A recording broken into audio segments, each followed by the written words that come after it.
Probably I am that first geopolitical analyst who has predicted that there will be China-Bangladesh border in near future looking at the current global and regional order and power balance. और ये मैंने इस basis पे theory दी हुई है क्योंकि ये जो कुछ भी आप इंडिया और चाइना के दरमियान क्लैशेस देख रहे हैं और डिप्लोमेटिक क्राइसिस देख रहे हैं पिछले 2-2.5 साल से, इसका लॉजिकल कंक्लूजन यही निकलना है। इनके छोटे छोटे जो क्लैशेस हैं जो कि चल रहे हैं आजकल, इसके बाद अचानक एक बड़ा क्लैश होना है क्योंकि इंडिया की जो चाइना पॉलिसी है ये इंडिपेंडेंट नहीं है। वैसे इंडिया की जो पॉलिसीज़ हैं ये इंडिपेंडेंट नेचर की रही हैं, लेकिन चाइना पॉलिसी उसकी कम से कम इंडिपेंडेंट नहीं है। अमेरिका और वेस्ट की इंडिया ने हिमायत हासिल करने के लिए बीजेपी सरकार ने एक एंटी चाइना पॉलिसी बना रखी है, जिसका ओपनली इजहार वैसे वो अगस्त 2019 को कर चुके हैं लद्दाख को एनेक्स करने के बाद। ऑफिशियली उन्होंने एनेक्स किया हुआ है, पहले वो डिस्प्यूटेड इलाका था इंडियन लॉ के अंदर भी, लेकिन अब उन्होंने इसको एनेक्स किया हुआ है। और नेशनल असेंबली के फ्लोर पे खड़े होकर इंडिया के होम मिनिस्टर ने कहा था, वो कह चुका है पहले ही कि अक्साई चीन का इलाका जो चाइना का है वो भी हम वापस लेंगे और जान दे देंगे इसके लिए। कश्मीर भी हमारा है, लद्दाख भी हमारा है, इसके लिए जान दे देंगे। Now I think that was the triggering part of on going China India crisis. अब इंडिया के पास कम से कम 3 वो बड़े इलाके हैं जिनको चाइना अपने इलाके मानता है, लद्दाख, सिक्किम और अरुणाचल प्रदेश की रियासतें। लद्दाख से चाइना शुरुआत कर चुका है, उन्होंने ढाका की साइज से भी 3 गुना बड़ा इलाका अब तक वापस ले लिया। आई थिंक ढाका की जो टोटल साइज है वो 309-310 स्क्वायर किलोमीटर है लगभग, यहाँ इन्होंने 1000 स्क्वायर किलोमीटर ले लिया, यानी इसमें 3 ढाका आ जाएंगे फिर भी बड़ा इलाका बच जाएगा। इतना बड़ा एरिया इंडिया सरेंडर कर चुका है। उसके अलावा चाइनीज ने क्या किया है देखें, they have pushed India back and they have forced India to create buffer zones inside Indian controlled areas। ये बड़ी बात होती है कि आप अपने इलाके से पीछे होकर बफर जोन बना रहे हैं। इसका मतलब है कि India do not have the will और रिजॉल्व टू फाइट। अगर उनके पास ये विल होती ना तो वो बफर जोन क्रिएट करके अपने ही एरिया में बार बार पीछे ना आते। ये जो बफर जोन्स बने हैं ये सीधा सीधा जता रहे हैं कि इंडिया जो है वो फाइट के मूड में नहीं है। ये एक ट्रेलर था, जो कुछ भी हुआ है ना पिछले 2-2.5 साल में, ये एक ट्रेलर था। इंडिया वेस्ट के आश्रय है, अमेरिका के आश्रय अगेंस्ट चाइना, लेकिन वेस्ट खुद इंडिया को इस जंग में, यानी ये जो भी जंग होगी ना, इसमें कन्वेंशनल लेवल पर इसको रखने के लिए वेस्ट मजबूर करेगा।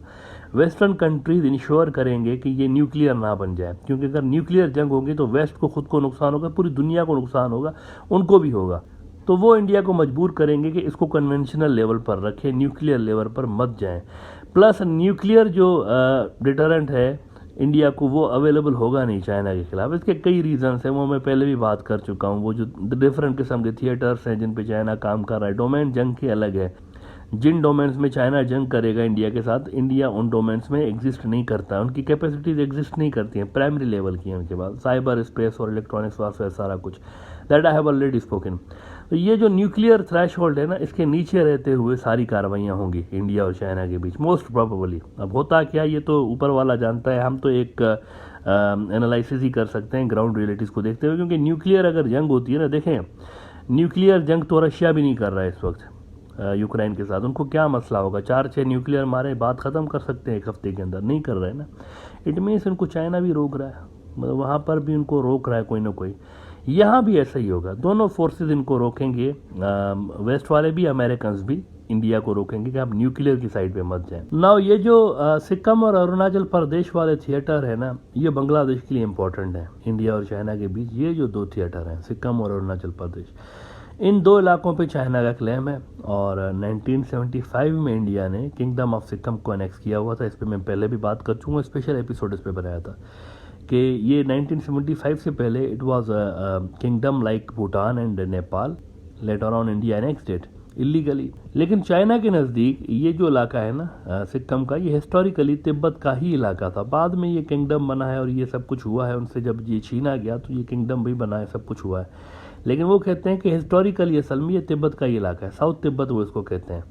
अब अगर चीन ने अरुणाचल प्रदेश और सिक्किम के थिएटर्स पर लॉन्ग रन में कब्जा सस्टेन रखना है ना, अपना कब्जा तो कर लेंगे, उसमें उनको मसला नहीं होगा, लेकिन इसको सस्टेन रखना और फ्यूचर में इंडिया के काउंटर अटैक से बचने के लिए आइडियल चीज़ ये होगी, अपने बॉर्डर्स को पीसफुल रखने के लिए और फ्यूचर में ज़्यादा यहाँ पर मिलिट्री रिसोर्सेज उनको ना लगाने पड़े, इसके लिए आइडियल चीज़ ये होगी कि चाइना इन बॉर्डर से इंडिया को दूर रखे।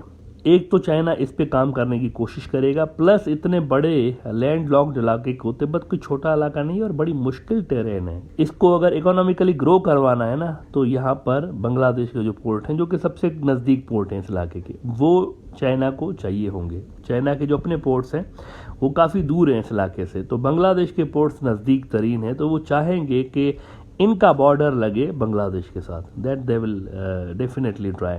लिहाजा चाइनीज़ अगर चिकन नेक से इंडिया को दूर कर देते हैं तो बाकी का सारा इलाका as I said India lose कर सकता है। वो 7 रियासतें भी, एक तो उसमें से अरुणाचल हो गई ना, वो तो चाइना के कंट्रोल में रहेगी और उन्हीं की रियासत होगी, लेकिन बाकी की जो 6 रियासतें हैं यहाँ पर अलग अलग मुल्कों का क़याम चाइना के नेशनल इंटरेस्ट में होगा। ये सारा चाइना के प्रोजेक्ट तिब्बत का हिस्सा हो सकता है। The idea would be to keep India out of Sikkim and Arunachal Pradesh borders. अब ऐसा लग रहा है कि चाइना तेज़ी के साथ अपने इस पुराने ऑब्जेक्टिव को हासिल करने के बहुत करीब पहुंच चुका है। 3 दिन पहले क्या हुआ है, 30 सितंबर को शी जिनपिंग साहब ने एक आर्टिकल लिखा है खुद, और चाइनीज़ प्रेसिडेंट की ये जो आर्टिकल है ये असल में कम्युनिस्ट पार्टी ऑफ चाइना का एक पॉलिटिकल थ्योरी जर्नल है, उसको कहते हैं क्विशी नाम का ये उनका जर्नल है। इसमें शी जिनपिंग ने बड़ी इंटरेस्टिंग बात की है इस आर्टिकल में जो कि उन्होंने लिखा है, जिससे लग रहा है कि कम्युनिस्ट पार्टी ऑफ चाइना की जो 20th बड़ी मीटिंग होने वाली है इस महीने, उस मीटिंग में चाइना की ये जो सारे ग्रांड ऑब्जेक्टिव्स हैं इसके हवाले से फाइनल डिसीजंस लिए जाएंगे, और इस हिसाब से फिर पीएलए में आपको ये जो चाइना की फ़ौज है, चाइना की मिलिट्री पीएलए में आपको नियर फ्यूचर में बड़ी तब्दीलियां नज़र आएंगी। Keep this episode on record. PLA के अंदर बड़ी तब्दीलियां होने जा रही हैं इन ऑब्जेक्टिव को नज़र में रखते हुए। वहाँ पर आपको बड़े प्रमोशंस नज़र आएंगे और वहाँ पर बड़े तबादले आपको नज़र आ सकते हैं। शी जिनपिंग ने एक बात लिखी है जिसका इंग्लिश का तर्जुमा, क्योंकि ये उन्होंने जो आर्टिकल लिखा है ये चाइनीज़ ज़बान में लिखा है, वो जो क्वेशी है इनकी पॉलिटिकल थ्योरी जर्नल है कम्युनिस्ट पार्टी ऑफ चाइना का, वो चाइनीज़ लैंग्वेज में, तो इसका जो इंग्लिश ट्रांसलेशन है ये मैं इंडियन अखबार द प्रिंट से कोट कर रहा हूँ। उसमें शी जिनपिंग कहता है इनको कि comrades, today we are the closer. अब वर्ड्स ज़रा देखिएगा, today we are closer, more confident and capable of realizing the goal of the great rejuvenation of the Chinese nation at any time in history। यानी कि हम Chinese जो nation है उसकी restoration के लिए जितना आज हम करीब हैं ना, हम पास्ट में कभी भी इतना करीब नहीं रहे। अब चाइनीज़ नेशन की रिस्टोरेशन का क्या मतलब है, देखें ना, क्या रिस्टोरेशन किसको करेंगे, अगर वो देखें यही रिस्टोरेशन उन्हीं पार्ट्स की जाती है ना जो कि अलग हो जाते हैं, उन्हीं को रिस्टोर किया जाता है ना। तो अलग कौन से पार्ट हैं, ताइवान है जो कि कभी भी मैं समझता हूँ उसका तो कोई गारंटी नहीं है, वैसे वो 1 साल 2 साल के अंदर या हो सकता है 6 महीने के अंदर भी एनेक्स हो जाए, उसकी कोई गारंटी नहीं है।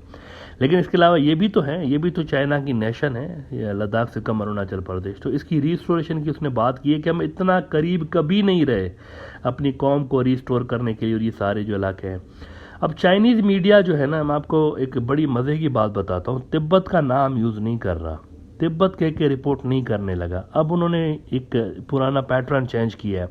तमाम जो उनके सरकारी न्यूज़ आउटलेट्स हैं सारे के सारे, वो अब इसको तिब्बत की जगह पर ज़ीजांग कह के रिपोर्ट करना शुरू किए हैं उन्होंने। पीपुल्स डेली को मैं पढ़ता हूँ, वो इसको ज़ीजांग लिखते हैं, ग्लोबल टाइम्स इसको ज़ीजांग लिखते हैं, चाइना डेली वालों को पढ़ता हूँ वो भी इसको ज़ीजांग लिखते हैं, हर जगह पे ज़ीजांग लिख के नज़र आता है। अब ज़ीजांग तिब्बत का असल में पुराना नाम है, ये उसका चाइनीज़ नाम है पुराना। चीन के नज़दीक जो इसका हिस्टोरिकल एंशंट रियल नेम है वो ज़ीजान है। इसके अंदर ज़ीजांग के अंदर अरुणाचल प्रदेश भी है, सिक्किम भी है और लद्दाख के इलाके हैं। यानी जिस ज़माने में इसको इस नाम से पुकारा जाता था उसमें ये सब उसके अंदर होते थे, और बाद में फिर अंग्रेज़ों ने इसको कब्ज़ा किया और तोड़ा, और फिर 1947 में फ्री फंड में इंडिया को ये इलाका दे दिया सारा का सारा, इस इंटेंशन के साथ कि अगर फ्यूचर में कभी चाइना आगे उभरा भी तो we can counter them through India. जिस तरह उन्होंने पाकिस्तान और इंडिया के दरमियान कश्मीर का एक मुद्दा रखा, 100 साल की प्लानिंग करके जाते हैं ना, ये तो मशहूर है, वेस्टर्न जो फितनागर हैं मशहूर हैं 100 साल की प्लानिंग करने के लिए। ये 100 साल की प्लानिंग है। कश्मीर को डिस्प्यूटेड रखना 100 साल की प्लानिंग का हिस्सा है।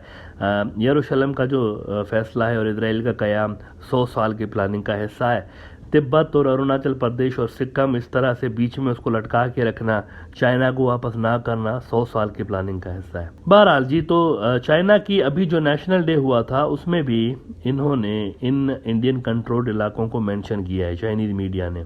द प्रिंट का ही मैं आपको हवाला देता हूँ, यहाँ पर रेफरेंस देना बड़ा ज़रूरी होता है। The print Indian news outlet है, बहुत बड़ा न्यूज़ आउटलेट है। ये लिख रहे हैं कि Karakoram across from Ladakh was mentioned as a notable theater for the PLA in Chinese state media's reporting on National Day। तो आप देख रहे हैं अक्रॉस लद्दाख, अक्रॉस लद्दाख तो फिर सारा का सारा लद्दाख आ गया ना इसमें। वो अपने नेशनल डे पे इसको मेंशन कर रहे हैं, इसको अपना इलाका जता रहे हैं, कौम को बता रहे हैं कि ये हमारा है। तो इस महीने जो कम्युनिस्ट पार्टी ऑफ चाइना की मीटिंग होने वाली है ये बहुत ही इंपॉर्टेंट है। It will give us the idea कि चाइना किस डायरेक्शन में जाने वाला है नियर फ्यूचर में। शी जिनपिंग साहब के लिए इंडियन गोदी मीडिया कई रोज़ तक क्लेम करता रहा कि जी वो अंडर हाउस अरेस्ट है और वहाँ पर PLA ने मार्शल लॉ लगाया, इनको जेल में डाला है। ये पहले ही चेयरमैन माओ जो चाइना का फादर ऑफ द नेशन है, उनके बाद चीन की हिस्ट्री का सबसे पावरफुल नेता बन चुका है ऑलरेडी। और अब जो कम्युनिस्ट पार्टी ऑफ चाइना की ये जो 20th मीटिंग होने जा रही है, इसमें PLA में बड़ी तब्दीलियां होने जा रही है और शी जिनपिंग के जो पावर हैं वो मज़ीद बढ़ने जा रहे हैं, which is not a good sign for India.